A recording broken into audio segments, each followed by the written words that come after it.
What are the commonalities among leaders who sustain excellence over an extended period of time?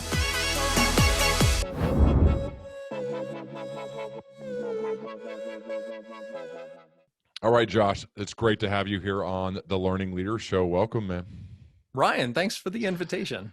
The reason that this one is even more exciting for me, Josh, one, I've read your book, but two, we've had a long pre-chat, and that makes this more of a relationship that's fun to dive deeper into. And so to get us started, I love studying those who sustain excellence over an extended period of time, and specifically pulling out and deconstructing the behaviors and virtues of those types of people. And from your perspective, Josh, what have you found to be some of the common characteristics of people who have sustained excellence?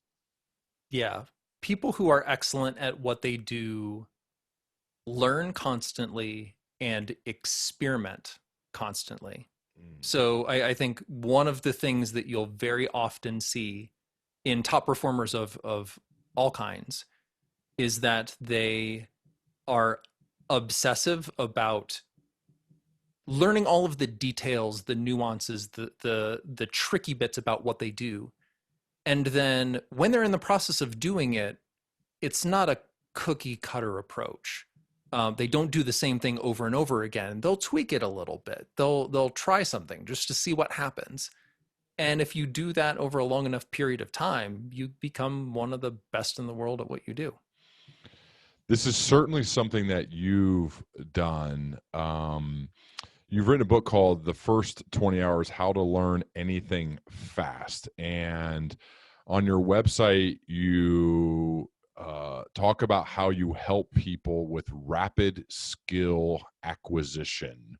Mm-hmm. What are a few of the keys to learning something rapidly? Yeah. So there's, I love this topic because it applies to everything that we do, both in our personal and our professional careers. Mm-hmm. And so I think we can, maybe a more interesting way to look at this topic is invert it. So let's examine what it looks like to not do this very well. Okay. First, don't be specific about what you want. Just say like, I want to get good at fill in the blank, where fill in the blank is some large amorphous blob of a skill or area. And try to do it all at once. Like, don't try to break it down. Don't try to pick off a piece that looks like it might be approachable. Just like try to do everything. And then don't do any research, make it very difficult to practice, and only practice as long as you're not frustrated at all. And I think if you do those things, that is an absolute guarantee that you will not get good at whatever it is you're trying to do. The approach that works is the polar opposite of that. So it's being very specific in deciding what it is exactly you want to be able to do. Deconstructing that skill into smaller parts so you can practice the most important ones first. Doing some research so you know what skill looks like, and while you're practicing, you can notice when you make a mistake or when something doesn't go the way you expect. Make it easy for yourself to practice. So remove those barriers, the distractions, the things that keep you from sitting down and doing whatever it is you want to do. And then where the title, The First 20 Hours, comes from is what's called a pre-commitment. So before you even begin, you say to yourself, I am going to practice this skill for a certain amount of time. And I recommend 20 hours as a sane default. So you're pre-committing, if I'm going to learn this at all, I'm going to invest 20 hours in this particular thing. And crucially, I am not going to stop until I either get what I want or I've invested at least 20 hours into the skill. And just the process of doing that helps you push through those early hours of frustration and persist long enough to see some very noticeable, substantial improvement in whatever it is you're trying to do. Can you give me an example of when you've put this into practice that is exciting for you to talk about?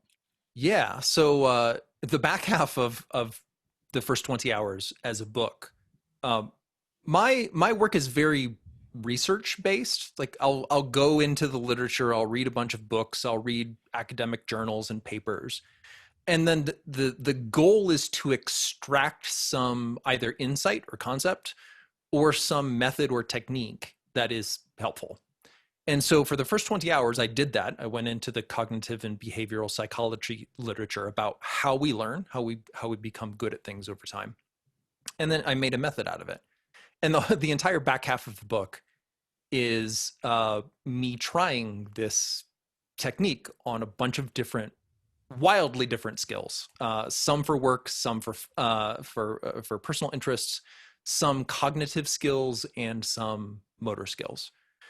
And so I learned everything from windsurfing to computer programming to typing on a different keyboard. Like I field tested this on me. A more recent example is I've been practicing a certain kind of martial art called Aikido for a number of years now. And just in terms of, if you think natural talent or inclination, physical coordination is not a strong suit for me. It's very difficult. And I talk about the process of learning windsurfing in the first 20 hours. It was brutal for me. And so learning Aikido, or so think like arm's length judo, trying to redirect your opponent's energy, trying to put them in specific positions without using a lot of your own energy. Very small changes in movement or balance or momentum have enormous impacts on your ability to do the particular skill. And when you start doing it, you're watching a senior student or the teacher do this technique that looks very simple. And then you try to do the technique and it's an absolute disaster. And so if I had not been applying this particular approach to learning in the process of learning this martial art, I would have quit after the first day. It would have been, I'm not good at this. I'm not cut out for this. Other people might be able to do this, sure, but this is not for me. And it took really a good 3 months of solid practice before I felt even somewhat like I could follow what was going on. And it was the pre-commitment. It's like, it's okay if I'm terrible at this at the beginning. It's okay if I don't know what's going on. It's okay if I'm frustrated. It's okay if I want to quit. And I'm not going to do any of those things until I at least put this amount of time into the skill. And when I got to that amount of time invested, like, this is great. It's fascinating. I'm seeing myself improving. And once you get to that point where you're seeing some skill, you're feeling better about your performance, you're seeing yourself improve versus where you were when you started, that's where the intrinsic motivation takes over. That's where you're really like, okay, this is something I can do. This is fascinating. I want to keep doing this. But until you reach that point, it's a slog. It's a struggle. And so having an approach to get through those early hours is the best thing that you can do to make sure you get to the point where you can continue. You're talking about the pre-commitment. So, yep. Okay, this stuff fascinates me, Josh, and I want to try to relate it to the area where I work. When it comes to leading a team or managing a business, some would say that those are soft skills, skills that at times are hard to measure. It's like, how do you measure you being a good listener, or how do you measure your level of compassion, or and I'm describing topics that are necessary to be a great leader, right? How do you measure your level of courage? How do you measure your level of living up to your values? and helping other people. And so how can we take what you've learned, whether it's about learning or from the personal MBA, which we're going to touch on here a second, but how do you take from that and apply it to something that is not like, okay, for example, I have learned to windsurf. I have learned to play the guitar relatively well. I haven't, but that could be a harder skill that someone's trying to learn, versus this soft skill of becoming a better manager, becoming a better leader, being a better listener, more compassionate, more thoughtful, more courageous. How would you relate it to that? Yeah, one of the ideas in the first 20 hours is something called a fast feedback loop. And so the types of skills, like, and we can use windsurfing as an example here. If you make a mistake in windsurfing, you fall off the board into the water and you have to get back up again and pull the sail out of the water. It's a big ordeal. You know when you've made a mistake. Some skills like management and communication, you might not know that you've made a mistake until much, much later. And so anything in the process of practicing a skill that can give you faster or more consistent feedback about what's working and what's not is helpful. And so one thing that I recommend for lots of different reasons, but it works particularly well in this context, is keeping a daily log of what you do. And so if you're a manager and you have direct reports, keeping a log every day. What are the meetings that you had? What are the interactions that you've had? What was discussed? What did you recommend, or how did you approach it? How are you feeling? How did it seem the other person was feeling or reacting? That does a couple of very important things. The first is that it helps to reinforce the idea that this is something that you're practicing. Right? It's not something that you're just doing. It's not something that you forget about as soon as it happens. This is something that is important to you. So you're going to notice and pay attention to the details and capture them in as much detail as you can. So just the process of doing that is going to increase the amount of things you notice above the baseline of what you would notice if you weren't applying that level of diligence to it. The other thing that it allows you to do, which is very rare and valuable, is if something happens later. So let's say one of your direct reports is having a specific issue. You can go back and review all of the interactions that you've had prior to that point. And you can learn some of those sometimes very difficult things that wouldn't necessarily pop up unless you had the immediate context of all of the interactions that you've had with this person. And so having an additional level of detail to look at, and then also having the contrast of what has happened before, what is happening now, allows you to learn some of those more subtle things that otherwise would go completely over your head.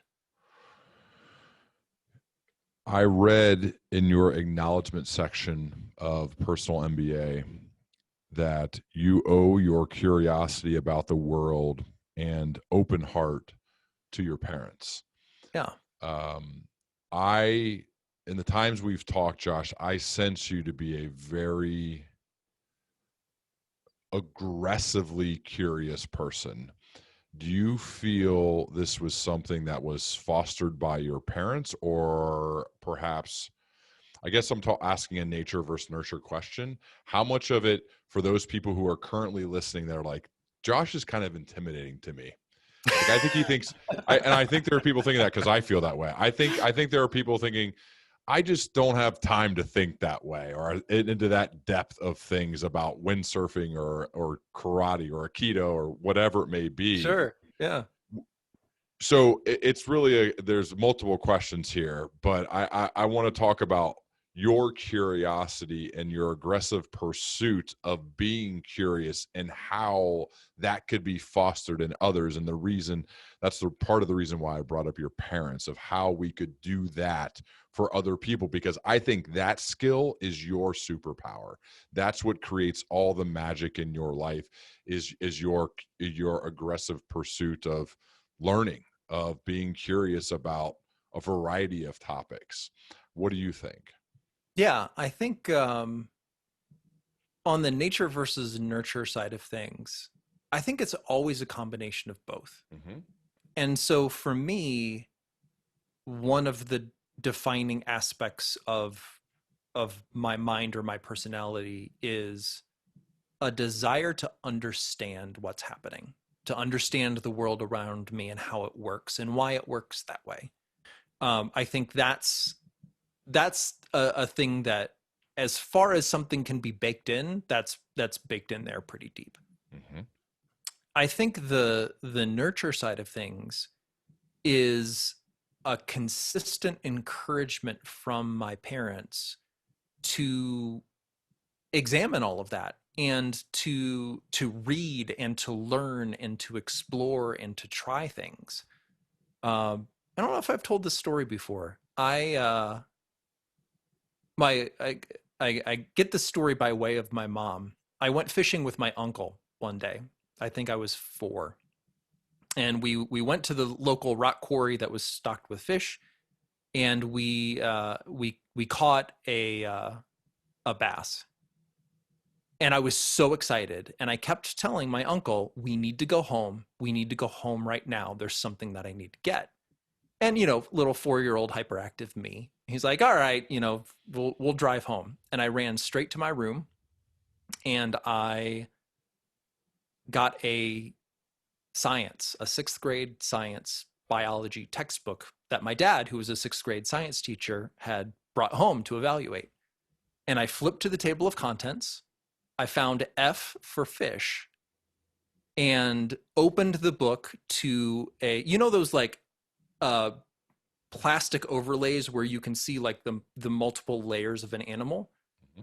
There was one of those for a fish. And so when I caught one and we were going to prepare it for dinner, I wanted to go look at this picture that I had seen in a book and compare it to this real fish that we were about to cook for dinner. You're and 4? I think I was 4. Yeah. That is both, I think, an illustration of how I wanted to understand and how I wanted to learn and apply the things that I was learning to the things that I was experiencing in my life. It's also a testament to my parents, because I had a lot of books on the shelf and I was encouraged to spend time with them. I was encouraged to read them and ask questions about them. And having that opportunity was really defining in a lot of ways. And now you're a dad, and you've chosen to homeschool your kids this year.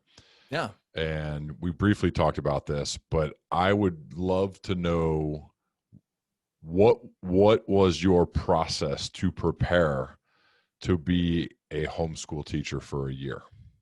Yeah, that was so there is my children right now are 10 years old and 7 years old. So early to mid elementary age. And so I think that, and this kind of dovetails with our discussion of skill acquisition. Mm-hmm. Having a set of skills that you use in combination is extraordinarily valuable. And I think, it's easy to see in elementary school, because you're teaching kids how to read. You're teaching them how to do arithmetic. You are helping them write letters for the first time. So, shapes and fine motor skill coordination types of things. You're encouraging them to notice what's going on in the world around them and ask questions about it. And so one of the things that Kelsey, my wife and I were really trying to do with this year of homeschool is make sure they're getting both the core skills that are going to be applicable for the rest of their lives, right? The reading and the mathematical thinking, but then also the asking questions and the curiosity part. And so, yeah, we do a couple of things. I help them with the core skills in the morning, which for us are reading, math, and handwriting, and language arts. And then my wife in the afternoon does art projects and science projects and going outside and looking at bugs and playing the piano and doing all of that. And I think the best thing that homeschooling, we're about a month and some change in right now. The best thing that we have the opportunity now is to tailor what it is we're doing, the approach we're taking, the projects that we do to the interests and the inclinations of our children. So my son, super curious about how things work, wants to take things apart, wants to build them back up again. And so I had an old phone that wasn't working anymore. I was going to try to fix it, replace the battery. Didn't work, but it's a great thing to give to my son. It's like, here you go, buddy. Let's learn about the parts of a computer and what connects to what and how things work. And that sort of experience, the exploratory part, the curiosity part, I think is one of the best things that you can give to kids at this age. I think teaching is one of the greatest learning tools in the world. What have you learned from putting yourself in the position of being a teacher, whether it's your kids or others that you work with? I think you forget what it was like to be a kid that age. Mm-hmm.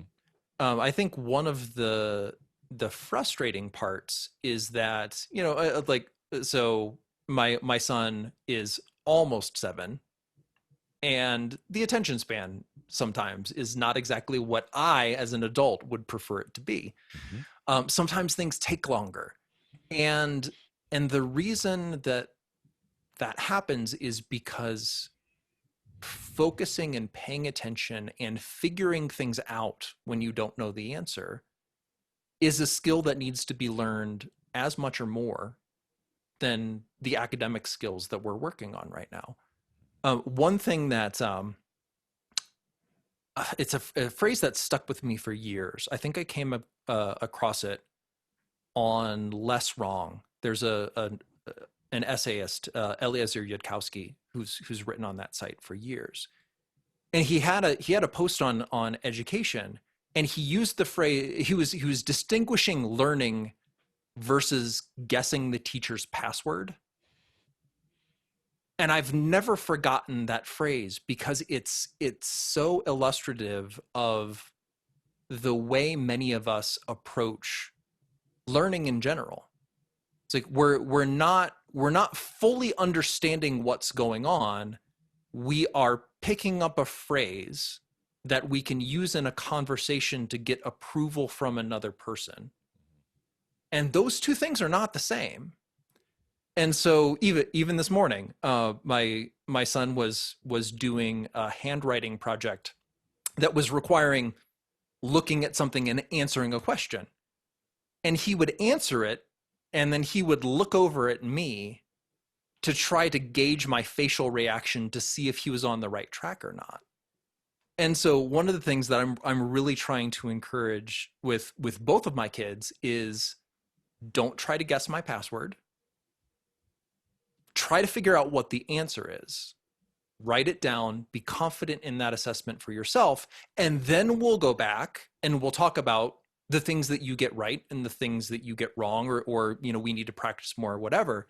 But don't try to use social cues as a way to get around the work of understanding what's going on. Gotcha. So speaking of going to school, I want to take us back to a moment earlier in your life. That mm-hmm. is, we're both Ohio guys, by the way, which I love. But yeah. But our your sophomore year. You're at the University of Cincinnati. Mm-hmm. You got a job at Procter and Gamble, which is common at UC for students to do that. I think you were in an honors plus program, right? The Carl H. Lindner Honors Plus program at UC. And at one point, you met with a mentor. I believe his name is Andy Walter. Yep, that's and right. Andy gave you advice. Do you remember right now what that advice is? And if so, can you share? Oh, absolutely. So we were having a discussion over lunch, and I was at the time I was looking at going into marketing. So I was in the IT part of the organization at the time, working with some of the marketing folks. And for those of you who aren't familiar, Procter and Gamble is a consumer packaged goods company. They invented the word branding. Everything that happens at P&G is marketing centric. Even the launching of new products, consumer research to figure out what you should launch. Marketing is as much a leadership and project management part of the organization as it is, what you would think of like advertising or promotion. And so I was looking at continuing my career at P&G and going into the marketing organization. And everybody in the marketing organization, by and large, had a MBA degree. And so I was thinking, like, is this something that I need? If I want to do well in this career, is this something that I really need to do in order to succeed here? And Andy, who at that point was I think he was an associate director, and in the course of his career would be promoted up very far. So he ended his career as one of the company's top global IT managers. This is what he said. He said, this is not something that is essential to your career. If you invest the same amount of time and energy that you would put into completing an MBA, into doing good work and improving your skills here, you will do just as well. And I really took that to heart. It's at that point in my career, I did not have a tremendous amount of business experience. I didn't know. Andy had a tremendous amount of business experience. And so for him to tell me, it's like, no, this is something that sounds good, but in the long run, it's not going to help you as much as doing good work, getting better at skills that are important in the practice of business, and using those skills to better the business. That's what's going to make you successful. That had a big impact on me. What role did that play in you writing the personal MBA? The personal MBA came after that conversation, and it was, I would say it was definitely an inspiration in an indirect way. Mm-hmm. And so I wanted to make sure I was good at my job. I wanted to make sure that it was, and I ended up getting a role in the marketing organization, starting with new product development, which I loved. I loved everything about new product development. So I was working with a bunch of people who had MBAs. I wanted to make sure that I could hold my own in that organization. I was convinced I didn't need to go back to school to do that. But I still felt that there was an enormous amount that I didn't know, didn't understand, that I needed to. And so I decided to essentially take up reading business books as a second part-time job. And I read and researched and tried to really deeply understand what makes successful businesses work. One of the things that stuck out to me in my time at the University of Cincinnati, it's a great business school. The professors are awesome. The programs are well designed, and yet I was struck. There was never an attempt to define what a business is at a fundamental level, what a business does, what it means to do it well versus not do well. And you know, in terms of personal background, I had started and worked in some very small businesses of my own, you know, mowing lawns on the side, building websites for people, like, you know, very small time projects. And I was working at one of the largest corporations in the world. And a big question for me was like, what makes this behemoth of a global organization and this like mowing lawns in my spare time for cash, what makes those the same class of thing? Like that doesn't make sense. And so what I really wanted to do was figure out for myself, like what are the fundamentals of business? What makes a good business? What makes them work? How do you understand how businesses work well enough to walk into one or to start one and make it better or to make it work at all? And so that's what became the personal MBA as a project. 10 years ago, that book got published. It sold about 1 million copies. I don't know how many. Give or take, yeah. I don't know how many books have sold 1 million copies. Probably like, do you know that? Do you know the percentage? Or the percentage is obviously like 0.0000 whatever, but even the total number has got to be very low. When you published it, what was going through your mind? Like, man, I'm going to sell 1 million of these suckers. Like, what were you thinking when that book got published? Not at all. Actually, funny story. My daughter was born 10 days before the book came out. And so I was squarely in the middle of new dad mode and sleep deprivation. And I don't think I even went to go see the book on a shelf, like at Barnes & Noble. It was probably 8 weeks after the book was published. It was a weird experience. So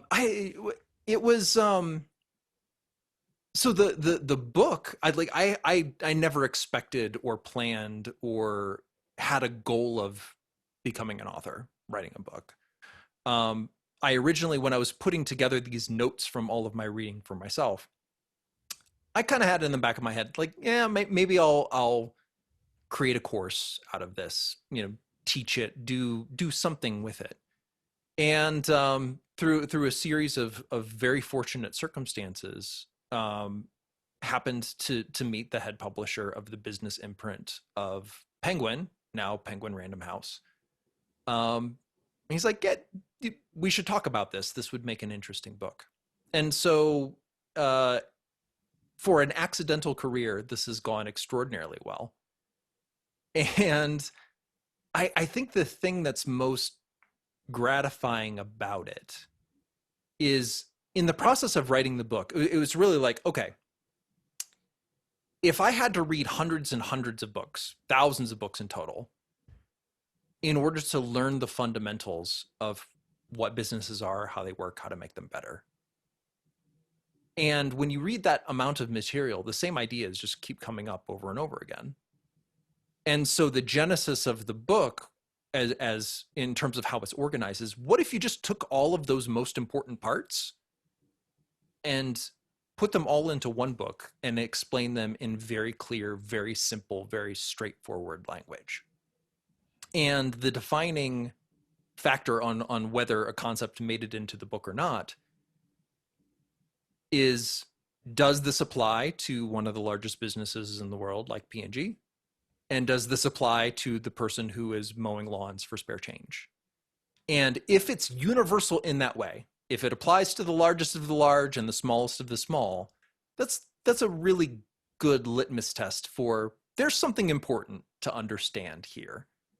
And the gratifying part of it, like, it's always great when the thing that you're thinking, like the way you're organizing things in theory actually works in practice. Because I've seen the gratifying part of this project has been, it's helped a lot of people, and it's helped a lot of people all over the world in different industries and in different markets doing wildly different things. And the universality of it is still there.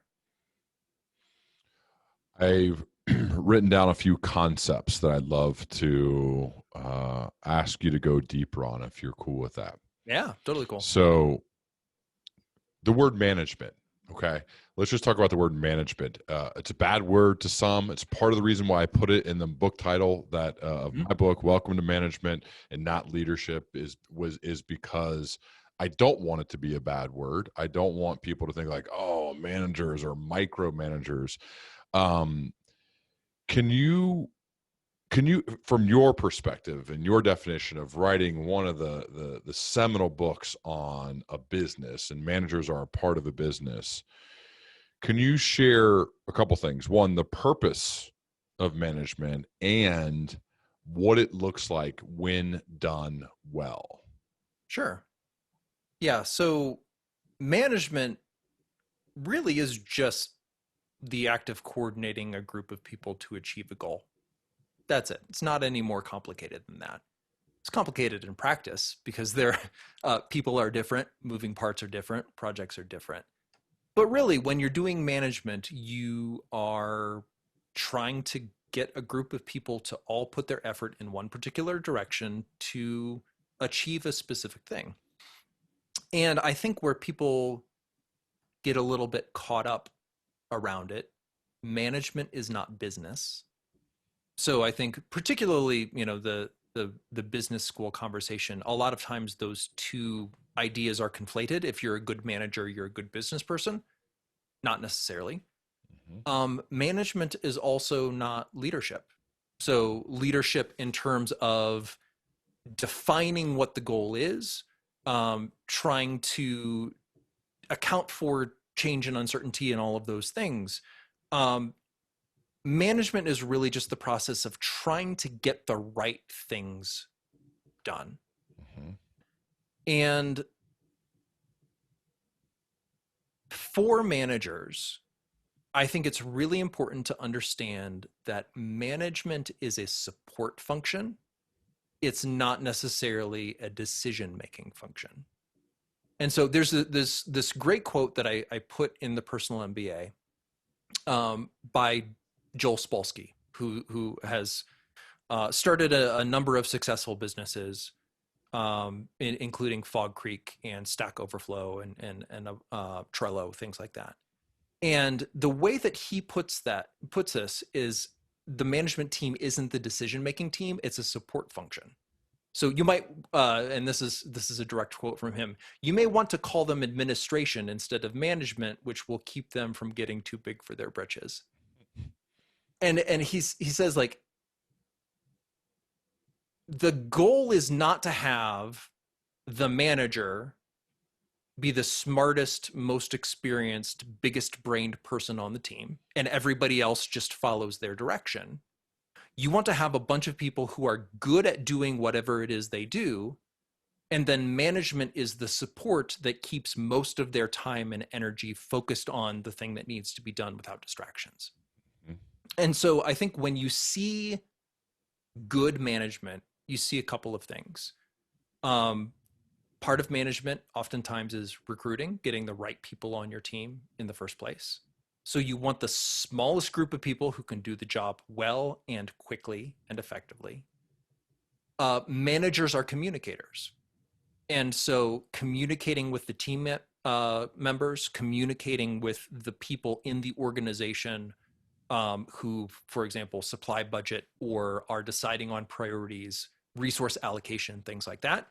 The manager is the communication function between the team that's doing the work and those decision-making parts of the organization. There's an idea in psychology that people can't communicate well unless they are experiencing the psychological and emotional state of safety.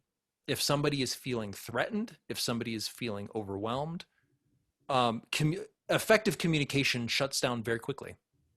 And so the job of a manager is to keep that communication flowing, but do it in a way that encourages people to feel respected, to feel heard, to feel valued. And this is kind of where you see managers in larger organizations being the shield in some of the junk that's happening up higher in the organization. The manager deals with that so the people who are doing the work don't have to, or don't need to spend their limited time and energy dealing with things that are not pushing the ball forward. Part of management is creating a productive work environment. And so that goes towards the eliminating distractions, making sure you have the resources needed, making sure that there aren't artificial barriers to the team getting things done. Doing some planning. So this is where the management function of estimating timelines and schedules. There's a fine line between having an aggressive schedule that can help organize the efforts of the team around getting things done as quickly as they can, and then also applying unrealistic expectations that create stress and actually make things worse. And then the other part is management or measurement. So you're looking at what's working, you're looking at what's not working, and you're tweaking the schedule, you're tweaking the people, you're tweaking the environment to help the team work better and better and better over time. So Josh, this brings up a fascinating point. So I'll just use myself as an example. My first job, I'm working as an inside sales rep, pounding the phones, making 60, 70 calls a day. And the real only progression to get promoted is to go into management. And all of the things you just listed, 5 different keys to being a good manager, none of them had anything to do with being an excellent sales professional at my job. Yet the only path for a bigger salary or a bigger title or what looks like progression in your career is to go do something that is essentially completely different than what I had proven to be really good at. Yep. And this is the case at most places, probably a lot of places. What can we do about that? If you were brought in and they backed up the Brinks truck for you to be the consultant for company X, who has a history of promoting the top sales performers to be managers, even if they haven't really shown any skill for being good at all of what good managers do, how would you fix that? Yeah. So that's the origin of what's often called the Peter principle. Yes. So people are promoted to their level of incompetence. And competent performers in one domain are shifted out of that domain into something that they might not be as good at.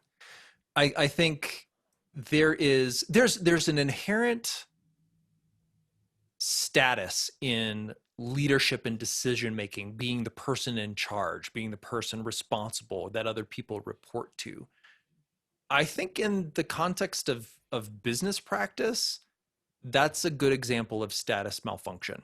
That this inbuilt way that our brains think about this does not serve us well in this particular domain. I think as a matter of professional practice, management is a skill in the same way that engineering is a skill, or sales is a skill, or design is a skill, or programming is a skill, whatever. It's a discrete set of things.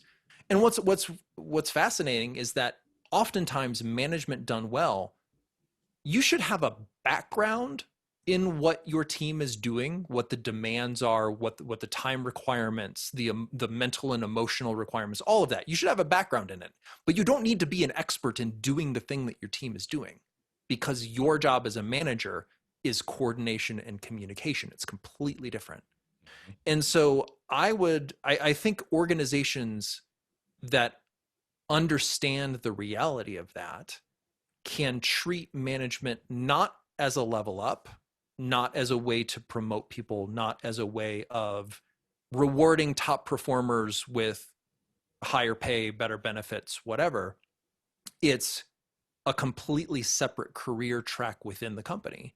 And you specifically recruit for people who like and understand and are good at that work, just in the same way that you would hire a programmer because they're good at programming, or you would hire a salesperson because they're good at sales. It's a different thing. And in the same way, I read this a great article the other day that was about this. It was specifically in the context of software. But if you're a computer programmer or an engineer and you are promoted to management, if that's not a promotion, really, it's just a change in responsibility, then it's also not a demotion to go back to doing the thing that you were originally good at. I think one of the things good organizations that do well over a long period of time are particularly good at is allowing people to do some exploration or do some experimentation within the organization, right? So you may be in sales for a long time and you look at the manager job like, yeah, that looks good to me. Let me give that a try for a while. The best organizations will let you do that, like have the experience. Sometimes it's a permanent thing. Sometimes it's called a broadening assignment or, a test run, something like that. Maybe you just spend a few weeks there to get a feel for what it looks like. Mm-hmm. But then there's also no shame, no downside, no loss of pay or benefits or status. If that's not your thing, you should be free to go back to doing that thing that you are particularly good at. Go ahead. I was going to say too, and I don't know the exact example, but particularly for people who are great individual contributors, individual performers, I think it behooves a company to build a growth plan for those individuals where they don't have to feel like the only route to promotion is to manage a team, so that they don't feel like they're stuck or they're doing the exact same thing for a really long time while their friends are getting promoted. And it can feel like it can be a bad feeling for them, but it doesn't have to be that way. There could be a way for a company to say, look at your growth and progression in your career. You're still utilizing what you want to do, what you're skilled at, what you're valuable to the company, and figure out different ways to make sure that person still feels valued, still feels progression, still feels growth in their own career, and not like they're getting passed by all of their friends. Yeah, I think this is going back to the P&G example. P&G is one of the classic organizational structures that are often called up or out.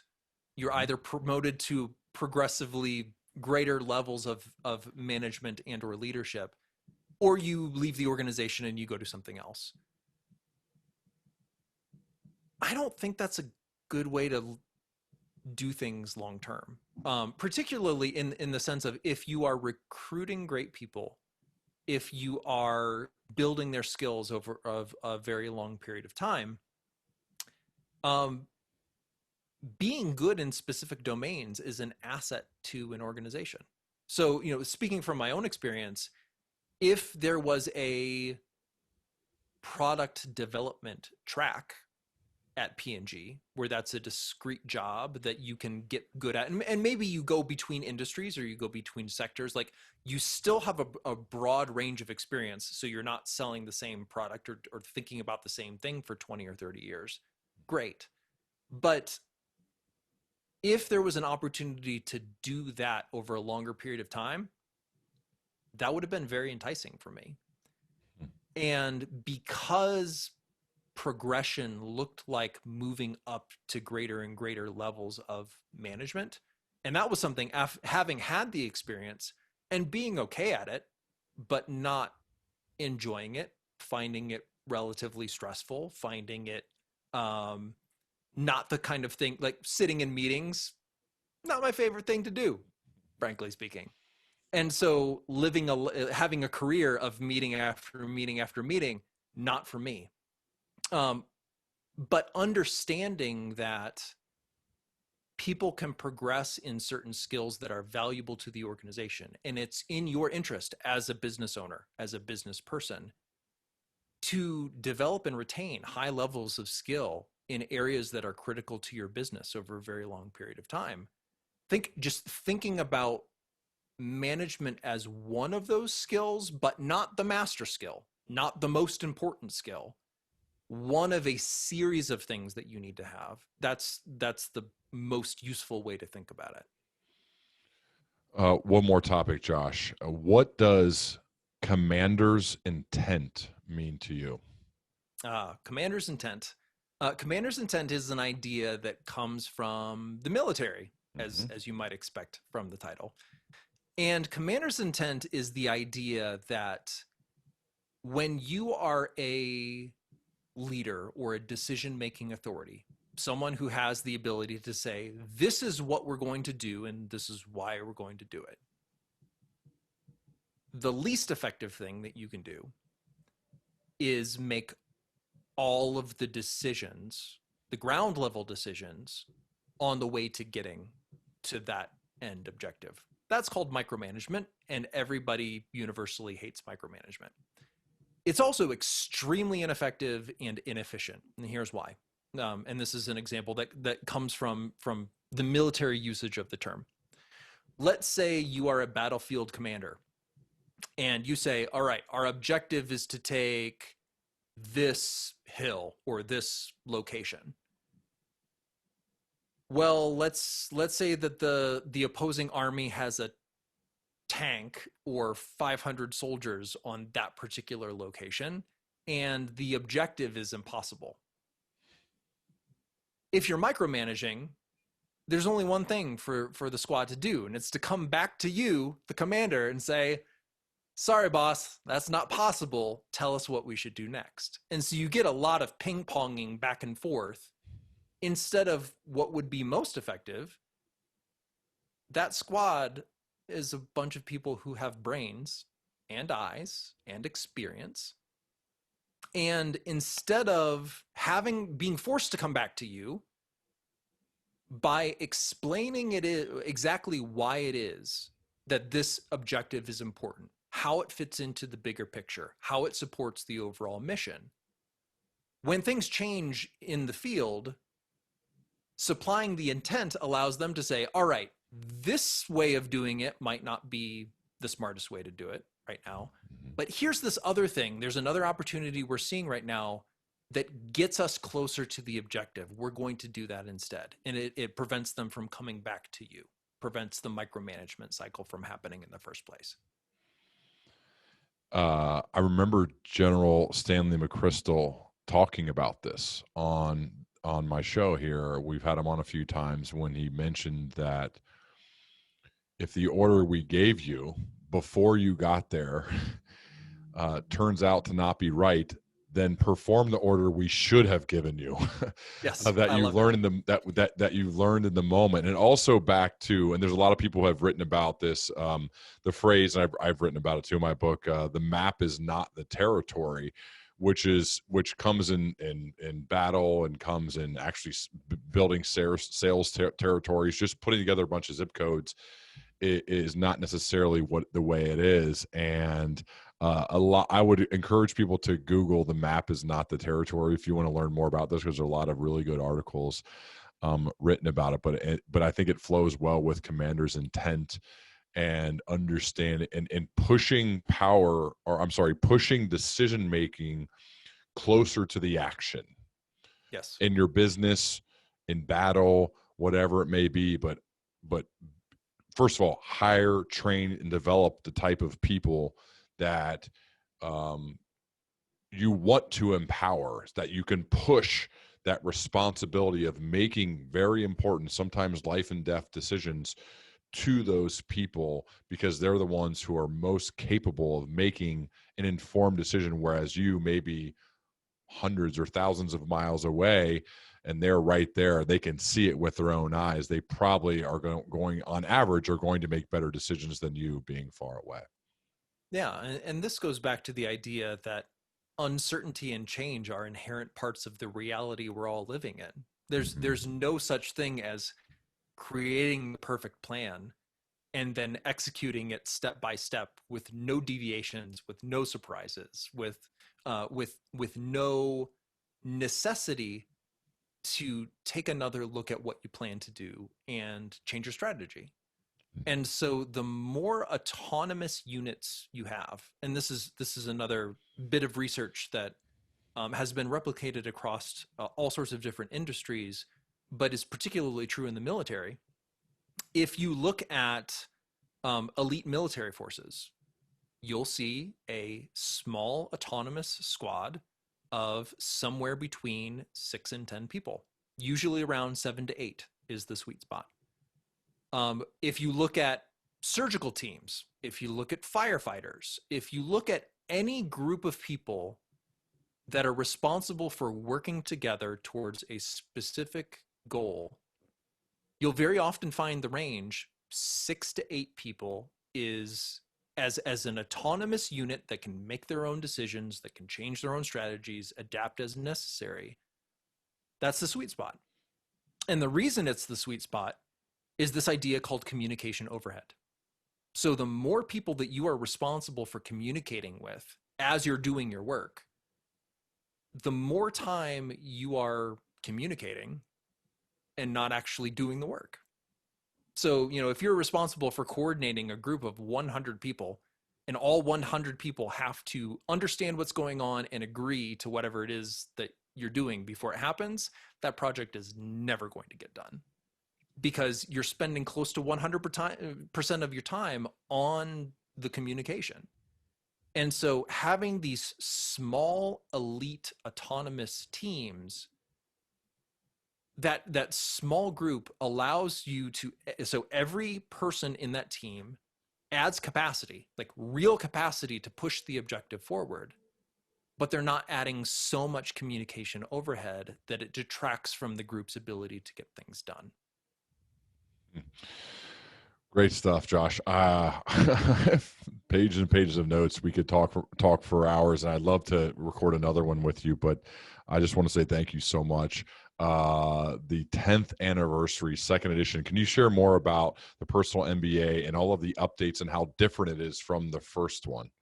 Yeah. So the 10th anniversary edition, it's the third full edition of the book. Mm-hmm. And every time I do a new edition, it's a complete edit. So I go back through all of the other material. I'm happy to report I'm a better writer now than I was when I wrote the first edition. So there's a lot of I killed a lot of adverbs. Let me put it that way. The other thing that I always do when I do a new edition is look at the book as a whole and try to make sure that it is the best representation that I know of the essentials as I understand them at this point. And so the 10th anniversary edition has 25 new concepts. It's effectively a additional chapters worth of new material spread across all of the existing chapters. So I have new things to say about how businesses work, working with yourself and other people, and understanding and improving systems. And so, yeah, my hope is that this continues to be the best introduction to business knowledge and practice that exists for the next 10 years. And then in 10 years, I'll do another edition and update it with whatever needs to be added at that point. Love it. Where would you send people to learn more about you online in addition to buying the book on Amazon? Yeah, the best place to go for all of my work is joshkaufman.net, which has links to all of my books. If you're interested in specifically the 10th anniversary edition of the Personal MBA, you can find that at personalmba.com. Perfect. Josh, thanks again for investing your time with me today, and I'd love to continue our dialogue as we both progress, man. I'm looking forward to it. Thanks so much for having me on. Awesome. Thanks, man.